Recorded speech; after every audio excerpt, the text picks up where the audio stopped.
es cierto que todos los caminos conduzcan a Roma. Los lugares donde podemos ir son casi infinitos. ¿Ya decidiste dónde quieres ir hoy? Piénsatelo bien para no equivocarte. Toma en cuenta que el tablero de ajedrez ha cambiado. Hoy el rey se ha enterado que va desnudo. Y cuando el poderoso lo olvida, la verdad se encarga de desnudarlo. Hay que tener talento para pensar fuera de la caja, para combatir los prejuicios, los ajenos, pero sobre todo los propios. Cada quien posee una pieza única del rompecabezas. Por eso intentamos dialogar, para armarlo juntos. La palabra nos libera y la conversación nos empareja. Aquí no hay lugar común.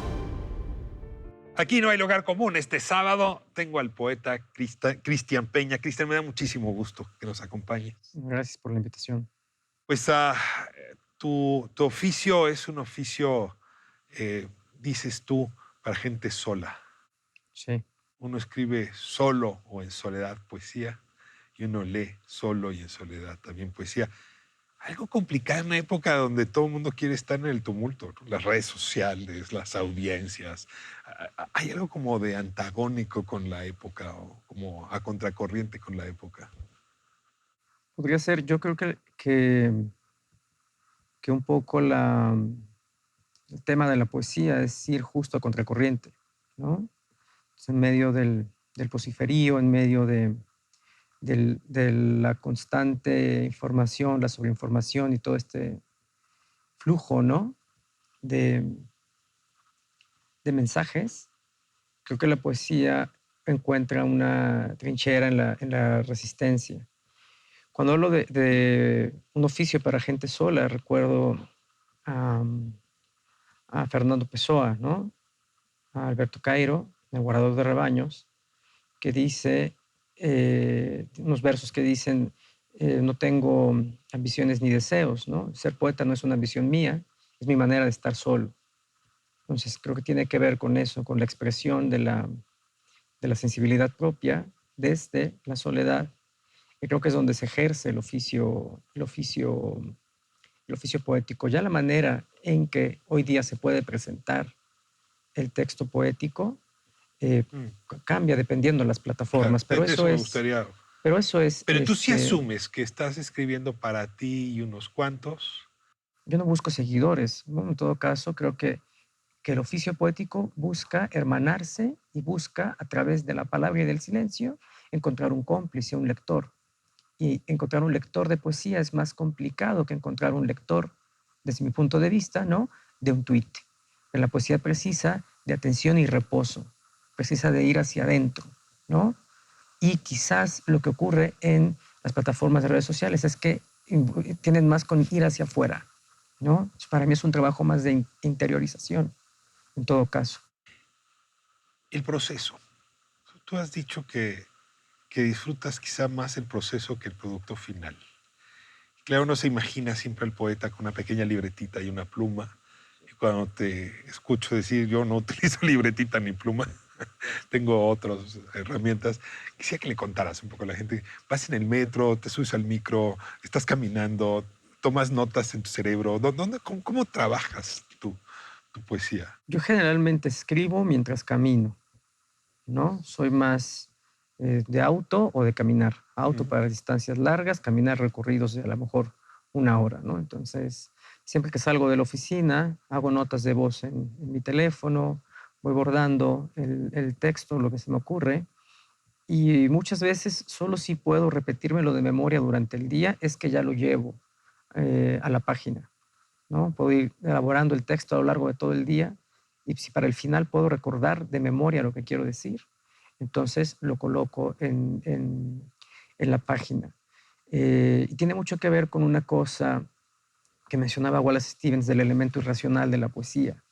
No lo irracional como una parte surrealista, sino como se te presenta un tema, ¿no? De pronto se presenta un tema para el poeta. Y él decía justo que la poesía surge de la tensión entre el tema real y el tema de la poesía. Entonces, eh, y como para redondear un poco el tema también de las plataformas digitales y demás, ¿no?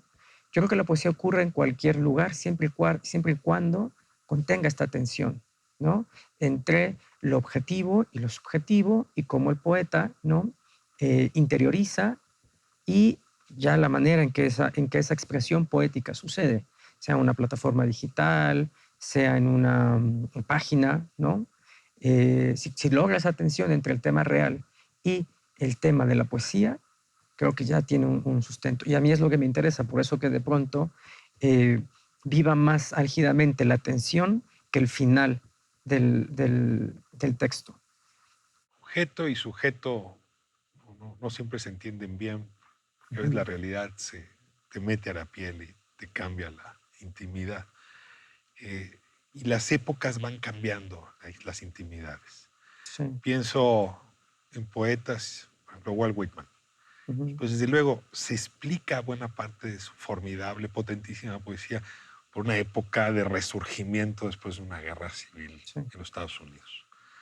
Pienso en Baudelaire y en efecto es el tiempo de una ruptura social, donde los valores de la sociedad están cambiando y hay una búsqueda muy profunda.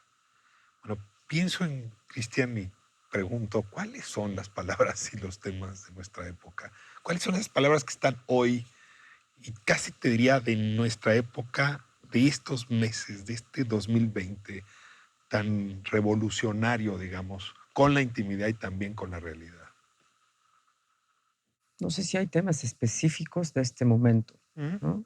Como te decía, el punto de vista en ocasiones anacrónico que creo que puedo tener sobre la escritura no siempre me hace consciente de lo que está sucediendo en el momento, para ser franco.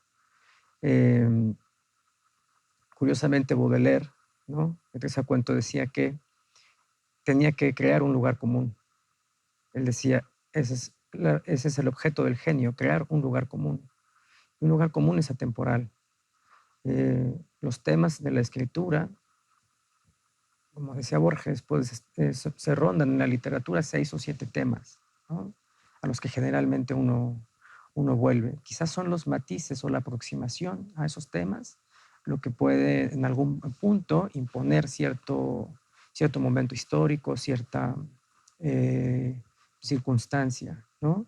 Pero yo creo que más allá de hacer una crónica del momento, es como pensar que el poeta es un cronista de las emociones o un creador de emociones, ¿no? Eh, T.S. Eliot decía que la misión del poeta, si en todo caso hay una misión del poeta, no consiste en descubrir nuevas emociones, sino en tomar las emociones ordinarias, darles un tratamiento poético para que en ellas se pueda revelar algo que no está en las emociones reales, ¿no? Y creo que para mí eso es algo, o ha sido algo fundamental, porque no es que asuma la poesía, ¿no?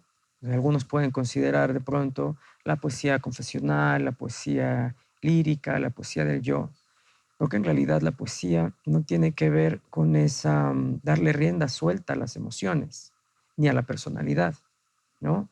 Al contrario, la poesía tiene que ver con liberarse de la personalidad. Pero Eliot decía algo interesante, decía, pero solo quienes están en contacto con sus emociones y su personalidad saben lo que significa liberarse de ellas, ¿no? Para mí eso sucede de un libro a otro.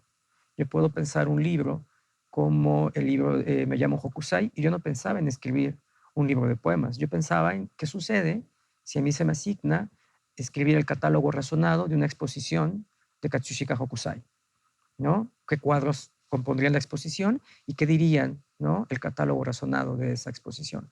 O lo mismo que sucede con un libro que escribí sobre Javier Villaurrutia, ¿no? Que se titula Expediente de Quisubé. Pensaba, no quiero escribir un libro de poesía, quiero hacer un expediente policíaco de cuáles son las causas, ¿no? O las suposiciones alrededor de la muerte de Javier Villaurrutia. Y entonces hacer una investigación, asistir a los lugares que él asistía, recopilar los testimonios de los testigos, de su grupo de contemporáneos. Y creo que así el producto termina quizás no siendo un libro de poesía per se, o de entrada como se podría pensar sino otra cosa. A eso me refiero con el Pienso proceso. para que la poesía se exprese. Exacto, ¿no? Y vuelvo al tema de lo irracional. No solamente la elección del tema es impredecible, si fuera predecible sería racional, sino el desarrollo del texto también puede ser impredecible. Ahora, van 2 veces que has ya pisado el territorio con el que quiero cerrar esta entrevista. Es lugar común decir que la forma es fondo. Sí.